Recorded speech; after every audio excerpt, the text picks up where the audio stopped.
Hello, everyone. Welcome to Barca News. It's April 12th, 2023, and welcome to Barca's News' live stream that's on Mondays and Wednesdays at 7:15 p.m. Eastern Standard Time. We have a lot of news to cover with you, including that Barcelona are in advanced talks to renew the contract of La Masia prodigy Lamine Yamal. Also, Abde's agent has been seen in England, which has now sparked a lot of rumors about the future of the Moroccan winger. And finally, the Vitor Roque situation is getting more and more complicated with every passing day. We have a lot to discuss, so let's begin. First of all, thank you all who have joined the stream. Thank you to all of you who will be watching the stream once it ends. Please make sure to hit the like button and to subscribe to the channel. It would go a long way in helping this small and humble channel continue to grow. Now, as always, during these live streams, I'll give you a segment of news and then I'll head to the comment section where I'll be able to answer all of your questions and where we can get this whole discussion going. Because as always, I love to hear from all of you. I love to hear your opinions. So let's keep this discussion growing and let's keep this community growing as well. Now, let's start with an update about the injuries. It's reported now that Frankie de Jong should be back pretty soon. As I said before, there were reports saying that Frankie de Jong could be back as soon as this weekend against Getafe. But it looks like Barcelona could be deciding against including Frankie de Jong in the squad list because they don't want to rush him back and risking re-injury. As far as Pedri and Dembele, the reports are now saying that both could be back by the match against Atletico de Madrid, which is on April 23rd. If that happens, that'd be great news because the match against Atletico de Madrid is one of the more complicated matches that Barcelona have left in this last stretch of the season. And Atletico Madrid started out the season pretty slow, but now they're picking up. They're playing much better. So if we can have Dembele and Pedri back by that match, that'd be a huge boost for the squad. And finally, it looks like Andreas Christensen will be the last player to come back from injury. Reports are now saying that he could be back by the match against Rayo Vallecano, which is at the end of this month on April 30th, which again, it's very long, but nonetheless, it looks like we could recover all of our injured players for the final stretch of the season, as Barcelona will be looking to wrap up the Liga title and accomplish the objective that we set on at the beginning of the season, which was to win the league. Now, another thing is that it looks like Barcelona have sat down with Xavi's agent. As I reported in a previous video, Joan Laporta had stated publicly that he wants to extend the contract of Xavi, that he has his full support and full trust in Xavi, even though we did get knocked out of the Copa del Rey. And it seems that now Matteo Alemany, Jordi Cruyff, and Laporta have sat down with Xavi's agent and offered Xavi a 2-year contract extension. Now, it looks like Laporta, the board of directors, have transmitted to Xavi's agent that they have not only the full trust of the coach, but they also want him, for the long run. They understand that this is a long project, so they want Xavi to continue with the club and give him more time to continue working on this new project and hopefully get the team back to our winning ways. Now, I'm glad that the board are patient and are willing to wait for this project to continue maturing because unlike many of the Barcelona fans, unfortunately, the board of directors understand that this is a project that's going to take time. You can't rebuild a team overnight. We've seen it in many instances. I always use the example of Manchester City. It took Pep Guardiola 3 seasons to get Manchester City going. It took Arteta 2 seasons to get Arsenal going. So this is not going to be any different. Projects take time. They take months. They take years to look for the right pieces, the right players, and then to have those players develop the right chemistry and get used to the new project. And for the coach also to learn from his own mistakes. This takes time. The board know this. They have the full trust of Xavi, so they want to extend his contract by 2 more seasons, which it does expire in the summer of 2024. Now, Xavi hasn't replied yet. He wants to focus on La Liga. He wants to focus on wrapping up the title. But, of course, there's no doubt that he will be extending his contract because it's his dream job to be the Barcelona coach.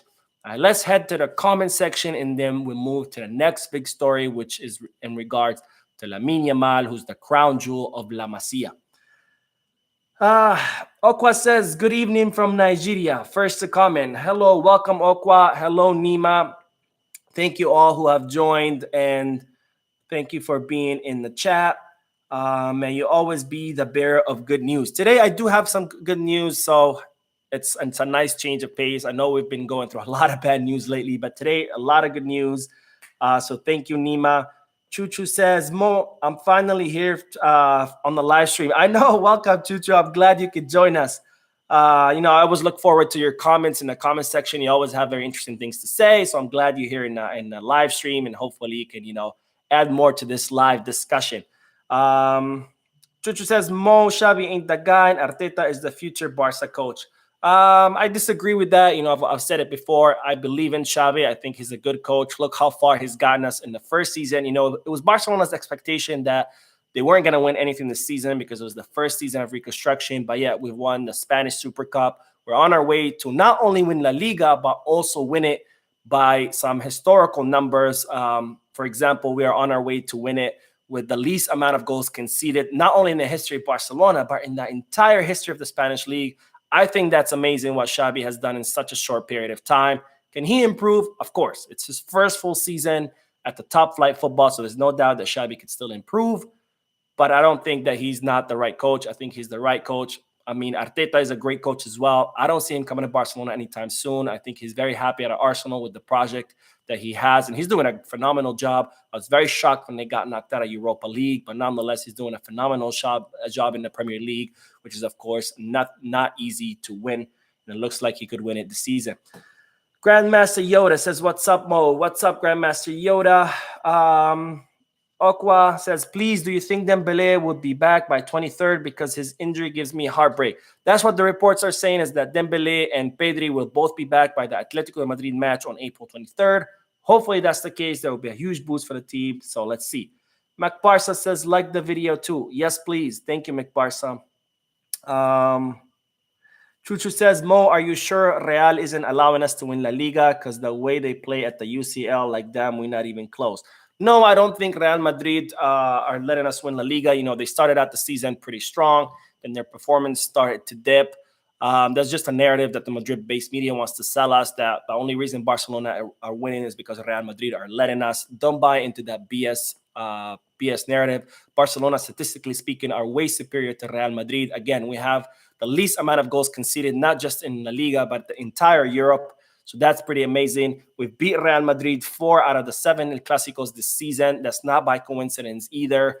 So no, the Real Madrid are not letting us win. The thing is with Champions League is it's easier. I don't want to say easier because the opponents are obviously more high level, but in a short tournament, it's easier to lose because anything can go wrong. You can have injuries. You can have one bad match. You can have one bad referee, and that can mean you getting knocked out of that tournament. Where La Liga, you need consistency. Good luck is not going to help you. If you have one bad match, you can come back from it. So winning La Liga takes a lot more consistency, which is something that Real Madrid don't have. What they do have is they know how to win short tournaments like Champions League. It's just their winning mentality. It's their experience. They've been to the Champions League finals so many times. They know how to win it.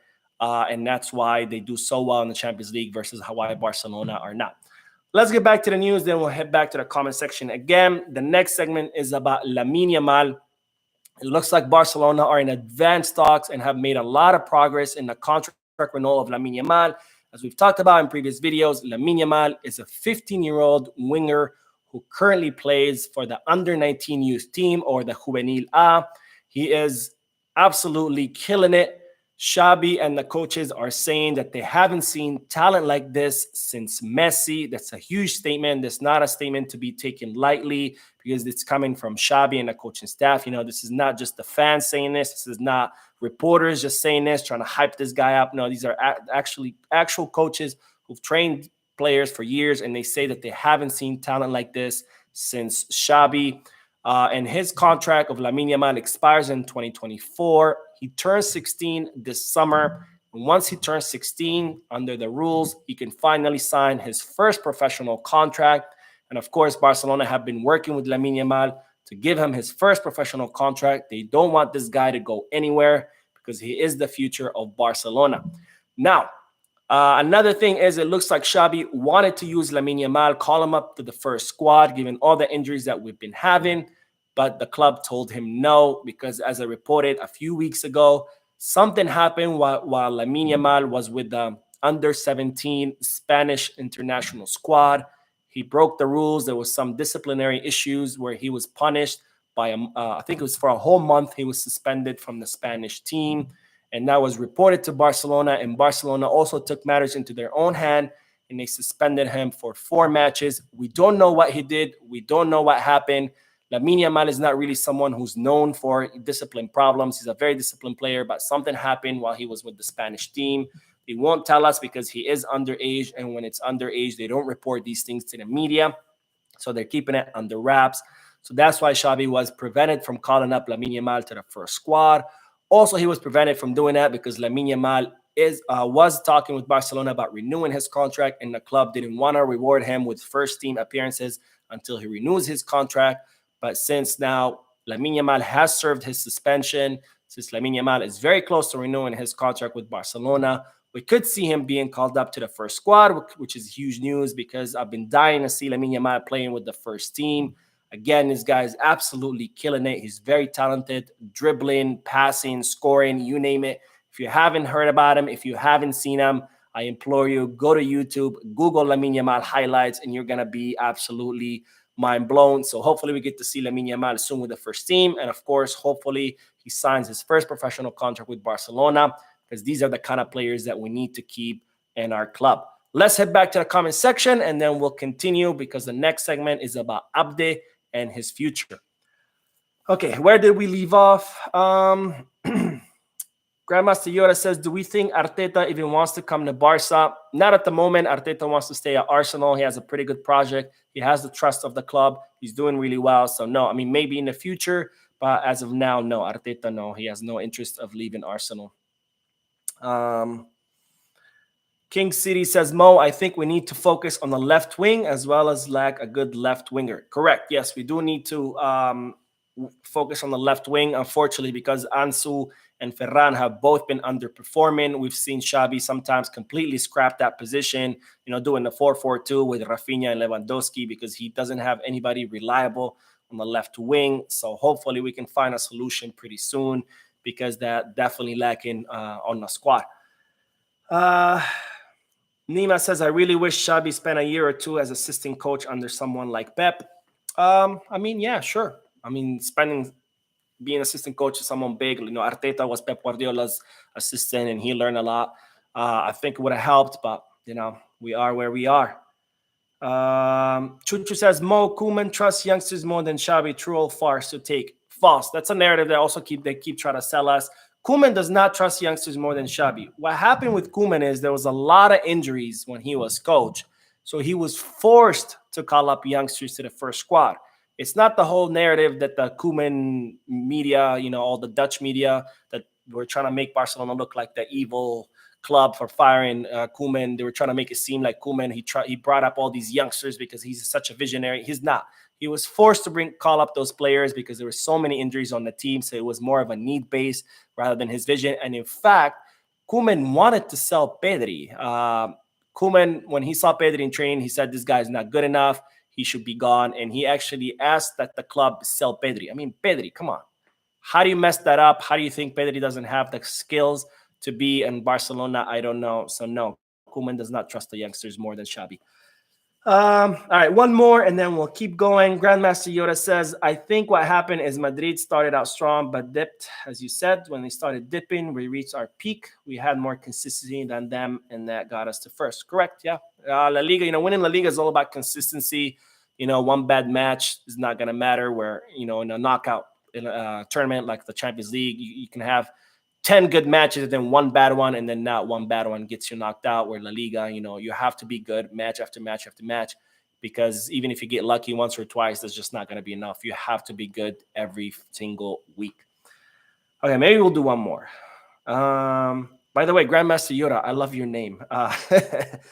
Chuchu says, Yamal, Estanis, Abde wingers that love to take players on. Yeah. And I'm glad you said that, because that brings us to our next segment, which is Abde. Abde's agent was seen in England. We're not sure why he's there. We don't know if he's there on vacation. We don't know if he's there to meet maybe in regards to his other clients. but he was seen there in England, and that has completely uh, unleashed a wave of rumors in the media about what's going to happen with Abde's future, because obviously there are several clubs in the Premier League who are interested in signing the Moroccan winger. And of course, to see his agent in England, that only sparks the rumors that the agent is there to discuss a possible move of Abde to the Premier League. Now, Abde is currently, as you already know, on a one-season loan with Osasuna. He's been doing great. He will come back at the end of the season to Barcelona because his loan, there's no option or obligation to buy. So he will come back to Barcelona. The idea is that Xavi wants to give him a chance during the summer, during the preseason, to see if he can earn a spot on the first team. There's also Abde could stay if Barcelona cannot sign anyone, if they end up, not being able to reduce their wage bill enough to sign someone, they could end up keeping him as well since he's already a Barca player. But if Barcelona receive a very lucrative offer, around 30, 35 million euros, then Barcelona will consider selling Abde. It's unfortunate, but that's the situation at the club right now. We have very difficult financial situations. So if a good offer comes for Abde, Barcelona will consider it. Doesn't mean that they will sell him for sure. It just means they will consider it because unfortunately they have to. Now, yes, Abde has been doing great. I do want to see him try out for the first team once he comes back. But again, we need to remember he's doing great, but he's doing great with Osasuna. That doesn't mean he's going to do great with Barcelona. I'm not saying he won't do great either. I'm just saying we need to be patient. I know a lot of you are always commenting, we need Abde, we need Abde, we need Abde. I think we have to wait and see. Again, just because he's doing great with Osasuna doesn't mean he's going to do great with Barcelona. So we just got to wait till the summer and see what happens. Now, Abde, I did report a few videos ago that his agent had supposedly met with Barcelona and said that if Abde comes back to the club, he wants guaranteed playing time. Otherwise, he would rather leave somewhere else. I think that was a mistake by Abde to demand playing time. This is FC Barcelona. Everybody who gets playing time is because they earn it on the field. They earn it during training. They earn it during matches. I don't think Abde is at the level where he could come and demand minutes. He's not Mbappe. He's not Haaland. He's not Messi. You can't just come and say, I want minutes. I want you to guarantee me minutes. I think that was a bad move by him and his agent. I think all that does is put him closer to leaving rather than him staying. What he should do is come the summer, train hard, play hard, prove himself, earn his spot on the first team, not come and say, well, I want minutes, otherwise I'm leaving, because all that's going to get you is the exit door. Let's get back to the comments and we'll get the discussion going. Okay, where did we leave off? McBarca says, who wants Ancelotti to stay because he can't beat Barca with a full squad? That's true. I would love Ancelotti to stay. Ancelotti, he has won with many teams, and a lot of people like to credit him as being one of the greatest coaches. I don't think so. I think obviously he is a good coach. You don't get to win all those trophies by being a bad coach. But I wouldn't put him at the same table as people like, I don't know, like Pep Guardiola, like Klopp. These are coaches who completely changed the sport of football. They made up their own philosophies that completely changed how everybody had to play. Because, like, for example, the Pep Guardiola era, Barcelona played in a way that no other team knew what to do, not in Spain and not in Europe. So all the teams had to sit down and figure out a way how to stop Barcelona. So Pep Guardiola's Barcelona completely changed how other teams played the sport because they had to figure out how to stop him. The same with Klopp, the same with Cruyff, with many other coaches. I don't think Ancelotti is that kind of coach. He didn't really change anything. Yes, he's a good coach, but he didn't really change the landscape of football. And yes, you're right. He can't seem to be able to beat Xavi unless Xavi has, a bunch of injured players. So yeah, I would love to keep him. I don't think it will happen unless they win the Champions League. I think Real Madrid will show him the door at the end of the season. But I guess we'll have to wait and see. Chuchu says, this isn't good news. Barca needs to keep Abde. Again, I would rather just wait till the summer and see. I wouldn't say we absolutely have to keep him because we don't know how he's going to perform with Barcelona. Just because you're doing good at Osasuna doesn't mean you're going to do good at Barcelona. Let's just wait and see what happens. Okay. One more, and then we'll get back to the news. What would be the ideal transfer window for you? Asks Grandmaster Yoda. Ideal window. I mean, the ideal window is that we don't have all this debt, that we don't have all this legal problems, that we don't have any financial fair play rule restrictions, that we don't have to reduce our wage bill by 200 million euros, that we don't have to wait until the summer to register the contracts of 5 players that we've already renewed, and that we'll be able to sign whoever we want, no matter what. And I would love to see Vitor Roque come to the club. I would love to see Amrabat in the pivot position. I would love to see either Juan Foyth, maybe Pavard in the right back position to reinforce. I would love to see Bernardo Silva to come and reinforce the interior position. I watched his match against Bayern Munich. He was completely killing it. He was doing whatever he wanted. That's the kind of window I would love. Unfortunately, that's not the reality. So we're going to have to just wait and see what the club can do and just try to make the best of it, because unfortunately, thanks to Bartomeu, Sandro Rosé, and all those criminals, we are in a situation that we are. Okay, next segment, it's actually kind of 2 parts. It's about Aubameyang and Vitor Roque. They're kind of linked, not really, but I wanted to lump them together. The first is that Aubameyang, it looks like Chelsea have decided that they're going to set a price. We don't know what the price is yet on Aubameyang's exit, so they're not going to be letting him go for free. Now, how is this related to Barcelona? Well, Aubameyang wants to come back to Barcelona. He offered to Barcelona through his agent that he'd be willing to come to try to force his way out of Chelsea for free, that he would accept whatever salary Barcelona would be willing to pay him, that he would accept whatever role that Barcelona would be willing to give him, and even accept as many minutes as Barcelona would be willing to give him on the field. He's dying to come back. Barcelona weren't really considering it. You know, they're looking more to build a team for the future. Aubameyang is 34, almost 35. Doesn't make sense to bring someone that old, especially since Lewandowski is the same age. So why would you want 2 center forwards who are the same age? They would end up retiring at the same time. Then you're left with no players. So Barcelona weren't really considering it. But the thought did go through Barcelona board minds that if the Vitor Roque situation falls through and Barcelona can't really sign anyone, then Aubameyang would be kind of like a last resort, because he did do well in Barcelona, and he would be coming for free. Chelsea, now they're saying he's not leaving for free. Whoever wants him, they have to pay money. So how does that affect Barcelona? Well, Aubameyang was already kind of a last resort thing.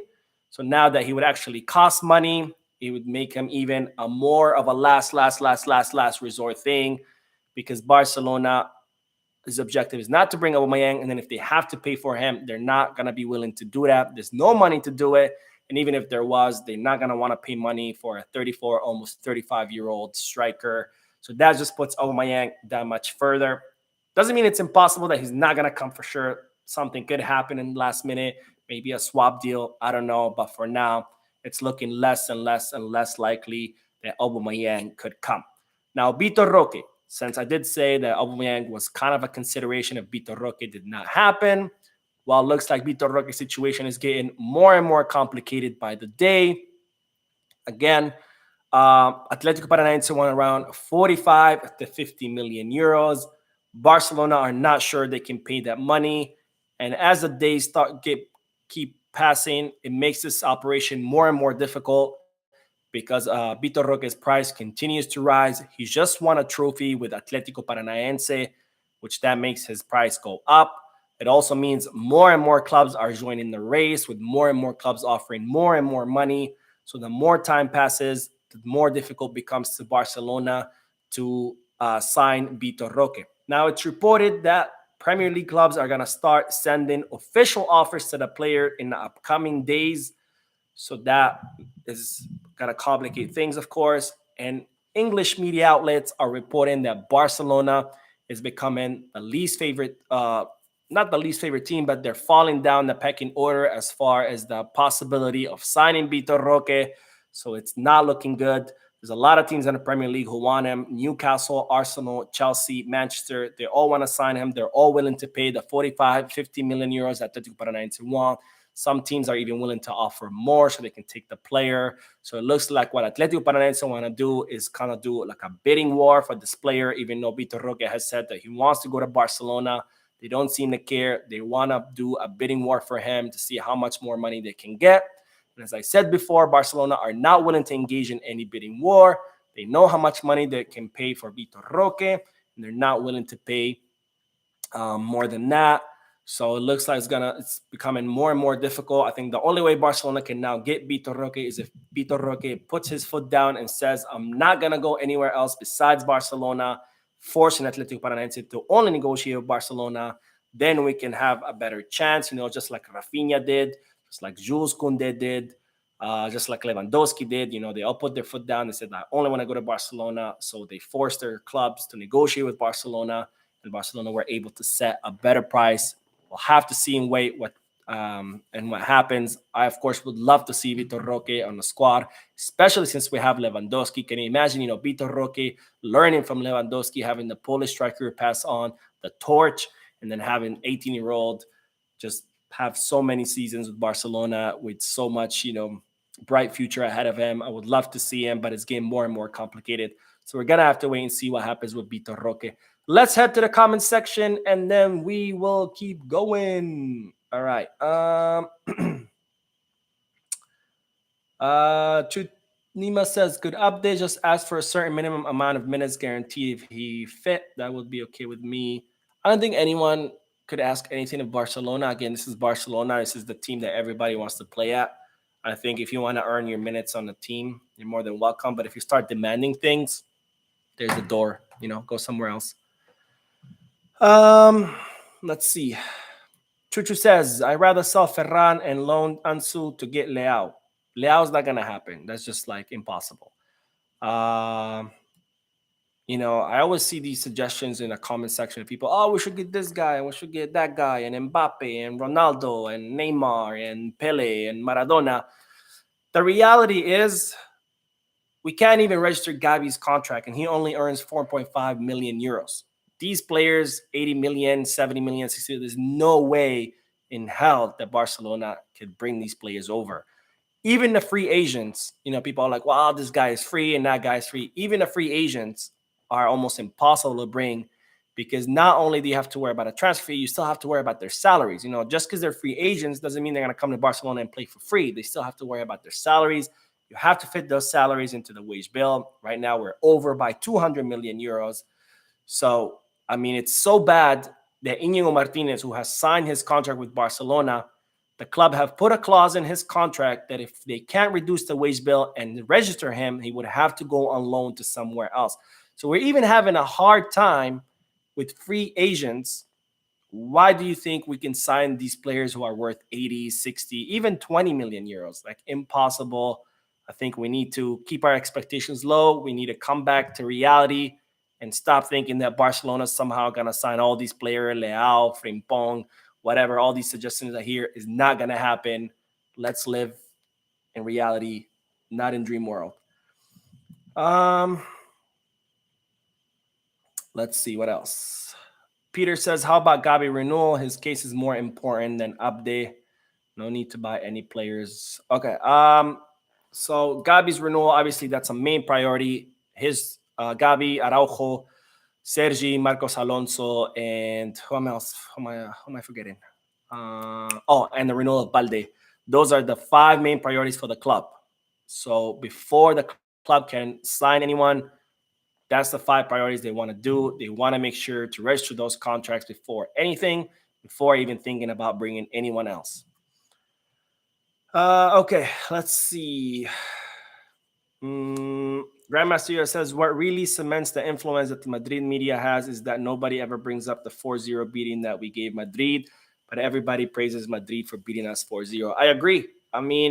Madrid hadn't beaten Barcelona by that margin since I think it was 1995. So that's 28 years, where Barcelona has been, handing these kind of beatings to Madrid so many times in these past 20 years. We all remember the 5-0. That 5-0, by the way, it was on my date of my birthday, November 29. I shared the same birthday as Barcelona, which is freaking awesome. And I remember watching that match live. 5-0 was the greatest gift that I could have ever received in one of my birthdays.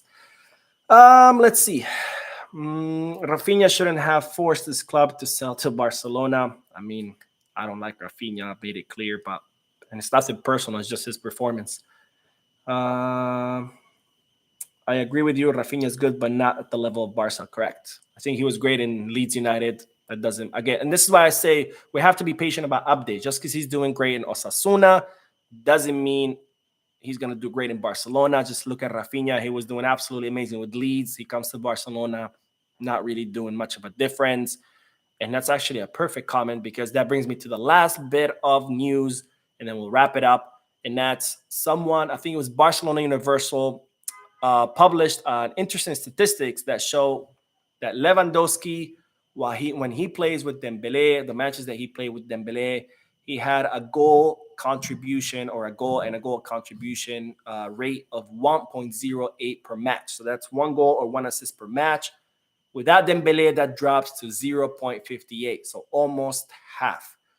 So that goes to show what I've been saying all these videos, but then I always get hate from people that Rafinha, Ferran, Ansu, they're not doing their job getting the ball to Lewandowski. The only one who was doing it was Dembele.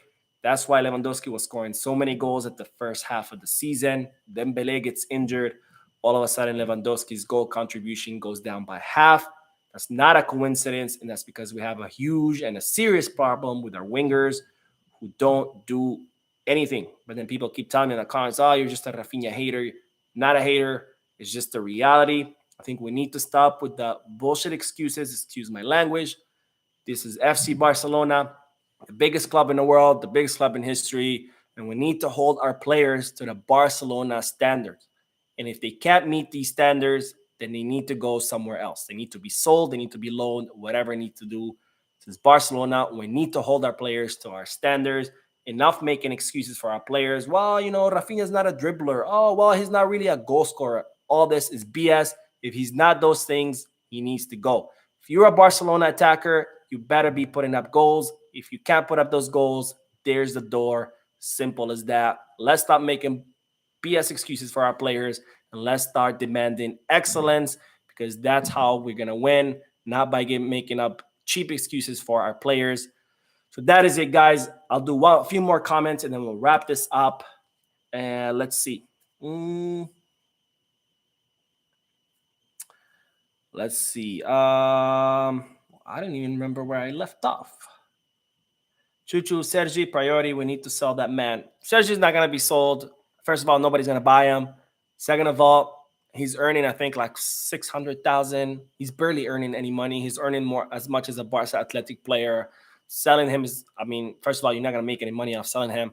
But even if, and then getting rid of him is not really going to matter. Because, again, we need to reduce it, the wage bill by 200 million euros. Sergi's salary is not going to be even a drop in the bucket. So, I don't mind having him as a rotational player since he earns so little. Okay. Andreas says, Namo, Lewa had enough chances but did not put them away. Lewa has 27 goals. Let's stop talking this nonsense that somehow Lewa is not performing. 27 goals. He's the highest scorer in Barcelona. I think he was the highest scorer in La Liga, but Benzema just surpassed him by one goal. 27 goals, first season. Come on. Let's stop with the nonsense. Grandmaster Yoda says it's crazy how much disrespect Lewa was getting. Two of our best playmakers are injured, and Lewa could not do it himself. Also, Lewa needs rest. I agree. Lewa's been playing every match. He doesn't have any substitutes. We just found out that he's been playing. He's been playing through pain, after he got that knee in his back, and still, he's still putting up goals. Maybe not as much as we wanted him to, but again, 27 goals his first season. I mean, at 34, 35, who else is doing that? Not many people. Also, Lewandowski is, what was I going to say? I totally lost my train of thought. But yeah, it's nonsense that we say that Lewandowski is not performing. All right, last one, and then we'll wrap it up. Ruben says, let's be honest, Lewa got a long undeserved suspension, which impacted the performance. I don't know if it was a suspension. I think, like that statistic shows, I think it really Dembele getting injured was a big factor of Lewandowski's goals going down. Again, he's a center forward. He's a kind of player that waits for the ball in the box, pushes it in. If nobody can get him the ball, it's hard to score goals when there's nobody to get you the ball. And he's still scoring, even with playing with people like Ferran, with Ansu, with Rafinha, and he's still scoring. I mean, that's insane. Can you imagine Lewandowski with proper wingers, what he would be doing? And he still has 27 goals. I mean, that's insane.